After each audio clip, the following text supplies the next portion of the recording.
Start कर देंगे। सो GST के लिए basically you need to understand transaction किस में हो रहा है, ठीक है, कैसे हो रहा है। तो first type of transaction is intrastate, second type of transaction is interstate. Interstate मतलब दो स्टेट्स या ज्यादा, समझे, बेसिकली दो स्टेट्स ही होगा। तो मान लो इसका एग्जांपल देता है, दो अलग अलग स्टेट है, ठीक है, एग्जांपल राजस्थान, ठीक है, and the other one could be union territory या फिर दूसरा स्टेट लगा लो पंजाब। ये दोनों अलग अलग स्टेट है, ठीक है, और ट्रांजैक्शन इन दोनों के बीच में हुआ। यहाँ पे मिस्टर एक्स और यहाँ पे मिस्टर वाई। ओके, समझ आया? Okay, in this question, question number 1 में इसका एग्जांपल लेते हैं। यहाँ पे पंजाब नहीं है, यहाँ पे दिल्ली है, ठीक है, तो दिल्ली यूनियन टेरिटरी याद रखो। ओके, एक union territory, this is another state, so still it will B interstate. अब आप ये नहीं बोल सकते, आपने तो बोला था दो states, it has to be between two states, doesn't matter, one could be state, one could be union territory, और may be both could be union territory और स्टेट्स। ये समझ आ गया? पक्का? ओके, तो इन दोनों का अलग जुरिस्डिक्शन है, इसका भी अलग जुरिस्डिक्शन है, इसका सीएम, ठीक है, चीफ मिनिस्टर इसका अलग है, इसका भी चीफ मिनिस्टर। तो बेसिकली दोनों का फंड अलग चाहिए अपने अपने स्टेट को चलाने के लिए, ठीक है। तो वो फंड आएगा कहां से? Through taxation. तो दोनों ही गवर्नमेंट टैक्स कलेक्ट करेगा अपना अपना, ये समझ आ गया? तो जीएसटी के हिसाब से बेसिकली जब दो अलग अलग स्टेट के बीच में ट्रांजैक्शन होता है, कोई एक बायर है और कोई एक सेलर है, ठीक है, तो यहां से गुड्स जा रहा है, एक जगह से दूसरी जगह गुड्स जा रहा है, समझ आए? मान लो मिस्टर एक्स जो दिल्ली में है वो बिक्री कर रहा है जयपुर में कोई सामान, ठीक है, समझ आए? तो ये प्रोडक्ट्स यहां से जा रहा है, ये सेल हो रहा है, और यहां से पैसे आ रहे हैं,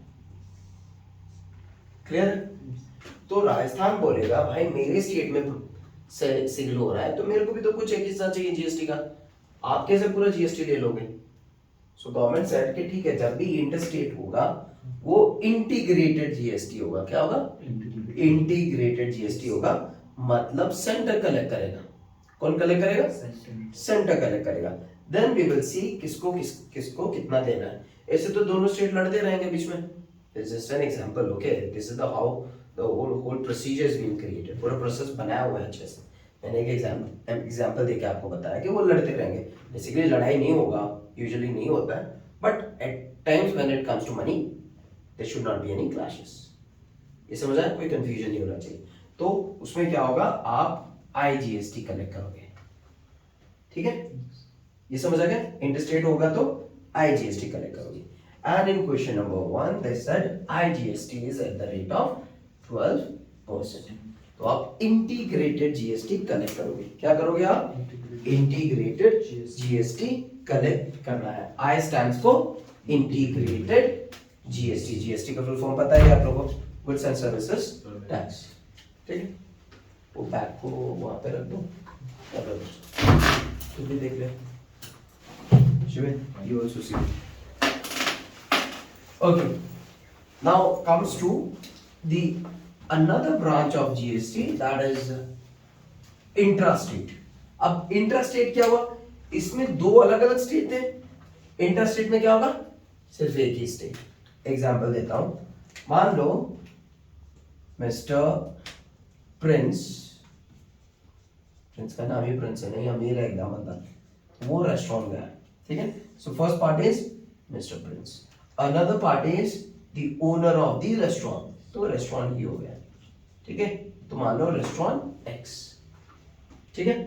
तो प्रिंस ने ऑर्डर दिया, ठीक है, और ऑर्डर आ गया, प्रिंस ने खाना खा लिया, फूड, ठीक है, प्रिंस ने पेमेंट करना है यहाँ पे। So when Prince is making the payment, यहाँ पे रेस्टोरेंट पर्सन विल थिंक कि कौन सा जीएसटी करना है, ये तो इंट्रास्टेट है, तो जीएसटी कैसे लेंगे? एक हिस्सा सेंटर को जाएगा, एक हिस्सा स्टेट को जाएगा, क्योंकि आप मेघालय में हो, you are in the state of Meghalaya, और दोनों ही पार्टीज मेघालय को बिलोंग कर रही है, ठीक है, दोनों ही पार्टीज मेघालय को बिलोंग कर रही है और ज्योग्राफिकल एरिया भी मेघालय का है। इन दैट केस प्रिंस जब पेमेंट करेगा तो वो पेमेंट करेगा इंट्रा स्टेट के हिसाब से जीएसटी। तो आपको क्या, अभी जब आप बिल देखते हो रेस्टोरेंट्स का, चेक करना 5% जो है वो डिवाइड हो जाता है। 5% जीएसटी है, 5% बोल देते ना, 5% जीएसटी रेस्टोरेंट्स के ऊपर।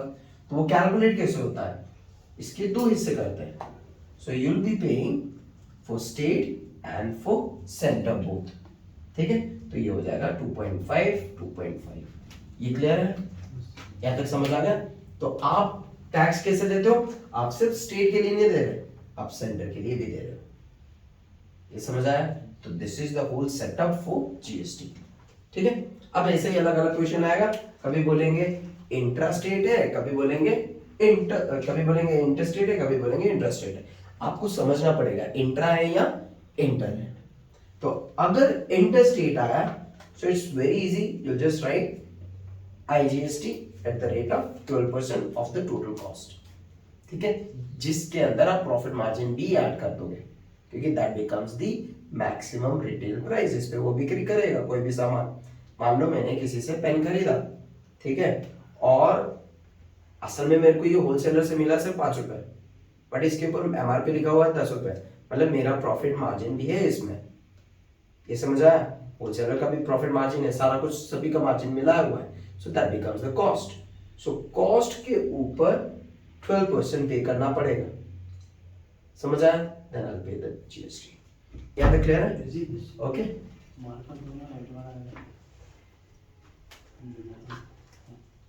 याद है? क्लियर है? समझ आ गया? ओके, नाउ इंटरेस्ट रेट का क्लियर है? जब भी इसको समझना है इंटरेस्ट रेट का, आप इमेजिन कर लो आप लोग रेस्टोरेंट गए हो, ठीक है, आप लोग आ गए रेस्टोरेंट गए हो। तो आप जब रेस्टोरेंट जाओगे तो आपको जीएसटी कैसे पे करना होता है, CGST एंड SGST। याद रहेगा? पक्का? क्लियर है? तो वो हो गया इंटर स्टेट। ये याद रहने से ऑटोमेटिकली आपको इंटर स्टेट याद रहेगा। जब भी आपके दिमाग में कंफ्यूजन है तो याद रखना इंट्रा स्टेट क्या होगा। अगर मैं रेस्टोरेंट जाऊंगा तो मेरे को दोनों के लिए टैक्स पे करना पड़ेगा, स्टेट के लिए भी और सेंटर के लिए भी। तो कैसे होता है, मेरे को याद है मैंने बिल देखा था, तो बिल में कैसा था, ठीक है, 2.5% for S, 2.5% for C. C stands for centre and S stands for state. या तक क्लियर है? पक्का? Okay, now let's see this question. तो कैसे कैलकुलेशन होगा आई शो यू। इसका वीडियो में इसको पॉज करके इसको ड्रॉ कर लेना, अदरवाइज बुक में भी है ये। ठीक है, सो क्वेश्चन नंबर 1 पढ़ो, चेक करो। एक बंदा दिल्ली में है ना, दिल्ली में ना एक बंदा, okay, and he is the seller, right? Delhi वाला बंदा है जो वो सेलर है, ठीक है। Now the person who is in Delhi, Mr. X, Mr. X, he's selling something to Mr. Y. Yes or no? Yes, sir. And this person is in Jaipur. Yeah, clear है? Yes, sir. Okay. Consideration क्या है? Amount कितना है? 20,000. Cost कितना है? Cost 20,000. उसके ऊपर वो प्रॉफिट ऐड कर रहा है ना अपना? Yes, sir. प्रॉफिट कितना है? 10%. कितना? 10%. 10%. Clear? Yes. Okay, mister Y को कितना पेमेंट करना पड़ेगा including GST? That's the calculation we need to show. ठीक है, हम लोग यहाँ पे लिखेंगे कॉस्ट हो गया ₹20,000। ठीक है? ओके, ऐड प्रॉफिट मार्जिन, हमने प्रॉफिट मार्जिन ऐड कर दिया। सो प्रॉफिट मार्जिन कितना है? 10%। ठीक है, सो 10% प्रॉफिट मार्जिन। ये क्लियर है? सो प्रॉफिट मार्जिन किसके ऊपर होता है? हमेशा कॉस्ट के ऊपर। किसके ऊपर होगा? हमेशा कॉस्ट के ऊपर। नहीं भी है तो आप लोगों को कॉस्ट निकालना पड़ेगा, वो सेलिंग प्राइस में मत डालना, कॉस्ट पे डालना। ये ठीक है? क्लियर है? ओके, सो 10% ऑफ 10,000 20,000 कितना हो गया? 2,000। याद है? क्लियर है? So this is the selling price. याद है? क्लियर है? Selling price 22,000। ये क्लियर है? ओके, तो मिस्टर एक्स ने बोल दिया ये इसका सेलिंग प्राइस है, बट इसमें जीएसटी नहीं है, आपको जीएसटी भी पे करना पड़ेगा। सो मिस्टर वाई विल से मेरे को पूरा बिल भेजो, मेरे को इनवॉइस भेजो। तो इनवॉइस कैसे आएगा? कॉस्ट आ जाएगा, उसने अपना प्रॉफिट मार्जिन डाल दिया। यूजुअली वो ये ना दिखाए, शायद ये दिखाए, क्योंकि nobody wants to show the profit margin. Clear है? ठीक है, ओके। या फिर कभी कभी क्या दिखा देते, selling price including, okay, including the margins, including profit margin. कभी कभी दिखा देते सेलिंग प्राइस इंक्लूडिंग जीएसटी, इसी में जीएसटी भी ऐड कर देते हैं लोग। ये क्लियर है? ओके, बट हमें तो सब कुछ जानना है, हमें खुद से करना पड़ेगा अकाउंट्स। तो कॉस्ट हो गया इतना, प्रॉफिट मार्जिन ऐड कर दिया, क्या तक क्लियर है? सेलिंग प्राइस हो गया। अब हमें जीएसटी भी कैलकुलेट करना पड़ेगा, और जीएसटी बोला है, चेक करो क्या होगा। ये दो अलग अलग स्टेट है, तो जीएसटी कौन सा होगा? IGST। Yes, because it is inter state. ये अलग स्टेट है, ये अलग स्टेट है, ये यूनियन टेरिटरी है, ये एक स्टेट है, जयपुर राजस्थान में है। ये समझ आया? So we will be paying IGST, will be paying IGST at the rate of 12%। ये क्लियर है? So we will calculate plus IGST। अगर ये स्टेट के अंदर ही होता, मान लो किसी ने ईस्ट खासी हिल से खरीदा और वेस्ट खासी हिल्स में बिक्री किया, फिर आप लोग कैलकुलेट करते CGST SGST दो बार, और अगर 12% दिया है तो 6% हो जाता, 18 दिया है तो 9% हो जाता। ये समझ आ गया? क्लियर है? अगर वो लोग कभी कभी वो लोग IGST ना दे, शायद क्वेश्चन में ये दिया होगा GST at the rate of 12%। You need to understand कि यहाँ पे कौन सा GST होगा, यहाँ पे IGST होगा। कौन सा होगा? IGST होगा, क्योंकि इंटर स्टेट, और इंटर स्टेट जब भी होगा क्या हो जाएगा? हाँ, इंटीग्रेटेड GST। क्लियर है? Okay, this is eight the rate of 12%। ये क्लियर है? समझ आया? कैलकुलेट करो 12%, कैलकुलेट करो 12%। नहीं लिखा है कैलकुलेटर? देशविन कैलकुलेटर है।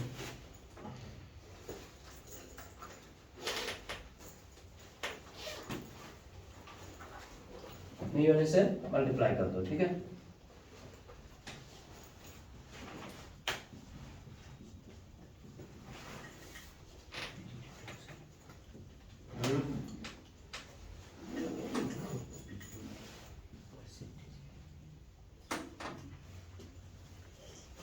कितना हो गया?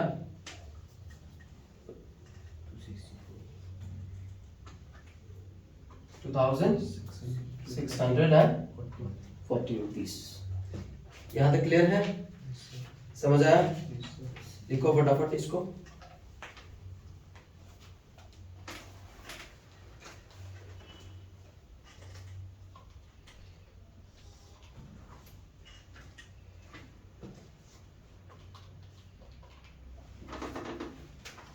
बेसिकली टोटल इनवॉइस अमाउंट कितना हो जाएगा, या बिल अमाउंट कितना हो जाएगा? टोटल अमाउंट पेबल बाय, कौन पे करेगा? मिस्टर एक्स या वाई? वाई, मिस्टर वाई, ठीक है, जो है जयपुर में। ब्रैकेट में लिख लो, so that letter you remember. ठीक है, इसको ऐड कर दो, 24,640। यहाँ तक क्लियर है? फिर से समझा रहा हूँ, समझ लो। As per as GST is concern, आपको देखना है दो टाइप का जीएसटी है, इंटरस्टेट, इंट्रास्टेट। ठीक है, इंटरस्टेट दिमाग में याद रखो, आप अगर रेस्टोरेंट में जाओगे तो seller is also from the Meghalaya state, you also from Meghalaya, तो दोनों एक ही स्टेट के, you will be paying intra state GST. और इंटरस्टेट जीएसटी में क्या होता है? दो टाइप का जीएसटी, स्टेट एंड सेंट्रल। तो जितना भी जीएसटी का अमाउंट दिया हुआ है उसको आप 50-50 में बांट लोगे, आधा। ठीक है, अगर 5% है तो 2.5 टू सेंट्रल, 2.5 टू स्टेट। समझ आ गया? और अगर इंटर स्टेट है, अलग अलग स्टेट में हो रहा है, so it will be IGST, integrated GST. Clear? And how it will be? Always take the cost, add the profit margin, find out the selling price, on selling price take the IGST। ये cost पे होगा, मगर IGST will always be on the selling price. आप किस पे कर रहे हो तो सेल्स, आपका sales amount is very important. ये क्लियर है? Then find out the total value. This is the total amount which the person sitting in Jaipur have to pay. Okay, when he is buying something from Delhi. भाई साहब